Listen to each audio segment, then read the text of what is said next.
So, you want to know how solar batteries work. But do I even need a battery? And if so, how many, and what type should I use? I'm going to be answering those questions in today's video, and make sure that you watch to the end because I have a special announcement about a new battery tool that we're going to be launching soon. The smarter way to go solar. Alright, now in today's video we're going to be talking about how does solar battery storage work. Now before we dig into the specifics of how it works, let's talk about the three main reasons why people install solar with battery storage. And the first reason, of course, is for emergency backup purposes. Now, very simply, solar panels only produce electricity or only harvest electricity during daylight hours. And so if you want a system that can provide secure power to your home 24/7, you need a way that you can not only collect energy from the sun, but you need a way that you can store that energy as well. So think of solar battery storage as kind of like a fuel tank. You know, it's not chemical fuel, but it's energy. It allows you to store energy for use at a later time. So during daylight hours, you can collect as much electricity as possible. Whatever is not needed to power the house can be charged in a battery. And then if there's a grid blackout or something at nighttime, you can just draw energy off the battery to keep the lights on within your home. And then the next day, the solar panels take over and they recharge the battery. And you can repeat that cycle days, weeks, months at a time. Now, the second reason people install battery storage is for self-consumption purposes. Now, in the past, we've had net metering. And when I talk about net metering, what I mean is your relationship with the power company was an equal two-way relationship. During daylight hours when the solar panels are producing, whatever the house didn't need to consume directly could just be sold back to the power company, and they would give you a full price credit for whatever electricity you sent them. So then during the evening hours, you could just pull back in the electricity from the power company using the credits that you built up during daylight hours. And that works great when you're getting a true one-for-one credit. But what many power companies are doing now is they're not giving you a one-for-one credit. In fact, in California, in some places, you may have to send the power company 4, 5, or 6 kilowatt hours of electricity for every one that you get to pull back. So in this case, it actually makes sense to self-consume as much of your electricity as possible. Now, if you have a battery with your solar panels, whatever extra you have during the daytime, whatever extra solar production you have can just get charged in the battery. Then at nighttime, you can just draw off the battery to power your house. You don't have to do all this buying and selling back and forth with the power company. In fact, now the power company just becomes sort of the electric provider of last resort only. And then the third reason people install batteries with solar is for time of use optimization. Now, for those of you watching in California, Arizona, Texas, you'll know that in many places now, you can pay a very drastically different rate of electricity depending on what time of day you're consuming. And typically your peak rate hours are going to be 4 p.m. to 9 p.m. This is when the demand for electricity is highest. Air conditioners are working hard. People are getting home from work. They're plugging in their electric vehicles to charge. Maybe they're cooking dinner, they're doing laundry. And so the power company just charges you a higher price during those hours. But with a solar storage battery, you can program your system to run the house off the battery during peak hours so you can avoid having to buy from the power company. And then after midnight or whenever the off-peak period is, the battery can recharge. Or you can just wait till the next day and let the solar panels recharge the battery.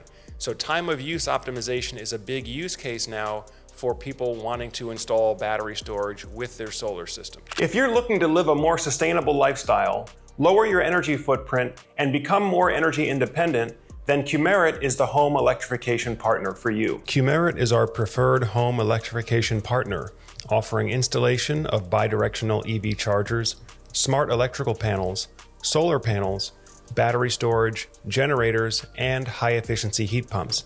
Many of our clients start with solar panels or electric vehicles, then progress to whole home electrification. So if you're serious about becoming energy independent, and you want to work with a qualified and trusted partner, then click the link in the description below so you can learn more about Powerhouse by Qmerit and get in touch with an installer right away. Thank you, Qmerit, for supporting the channel and for sponsoring today's video. Okay, so how does the solar battery storage, how does it actually work? How do solar panels charge batteries? Well, there's two main architectures. The first is what we call DC coupled architecture. Now, when we talk about DC coupled, what we're talking about is where does the connection between the solar system and the battery system take place? Does it take place on the DC, the direct current side of the system, or does it take place on the AC alternating current side of the system, like your AC circuit breaker panel that you have on your house. Now, typically you're going to get the best performance out of a DC coupled solar battery system, meaning that high voltage, direct current electricity coming off of the solar panels. Because again, solar panels are natively DC direct current devices. So high voltage DC electricity comes directly off the solar panels and is delivered to a high voltage DC bus to which the battery is also connected. That way you're going to get the most efficient DC to DC battery charging. Now I should note here, every time you have to do a voltage adjustment, or every time you have to do a DC to AC conversion or an AC to DC conversion, every time you do one of those conversions, there's a little bit of energy lost, right? The conversion is never 100% efficient. And so if you can minimize the number of power conversions, then you're going to have an overall more efficient round trip system. So DC coupled, particularly high voltage DC coupled solar battery systems are going to give you the best performance. However, those systems typically have to be designed for this from day one. Now, the alternative is to use an AC coupled system. And again, AC coupled just means that the connection between the solar and the battery storage happens on the AC side of the system or at the AC circuit breaker panel. Now, although an AC coupled architecture is not technically as efficient, it can be a lot more efficient in terms of installation labor. So if you already have solar panels installed on your roof and you want to add battery storage, typically an AC coupled battery is going to be the easiest to retrofit because again, all that connection can be done at the AC circuit breaker panel. You don't actually have to get back on the roof and rewire panels on the roof.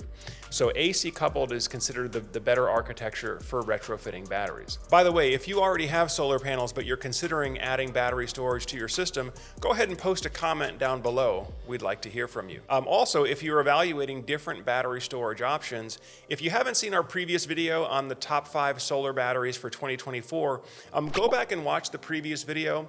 We give you a breakdown of our top recommended batteries, and I'll tell you the top 3 batteries on that list all offer an AC coupled configuration, meaning that you can retrofit it to a home that already has solar panels. You don't have to start from scratch with a brand new installation. By the way, folks, we're working on a brand new tool here at Solar Surge. It's an app that's going to let you design, build, and even purchase your solar power system 100% online without ever having to deal with a salesperson. Unless, of course, you want to, but you can choose which solar panels, which inverters, which batteries you want, and receive real-time, no-hassle pricing without ever having to deal with a salesperson. Now, of course, if you're in the process of looking at different solar and battery storage options for your home, if you'd like to get a price quote, or maybe you already have a price quote and you just need to get a comparison quote to make sure that you're getting the correct equipment or getting the best deal, as always, you can feel free to reach out to us on the link below here.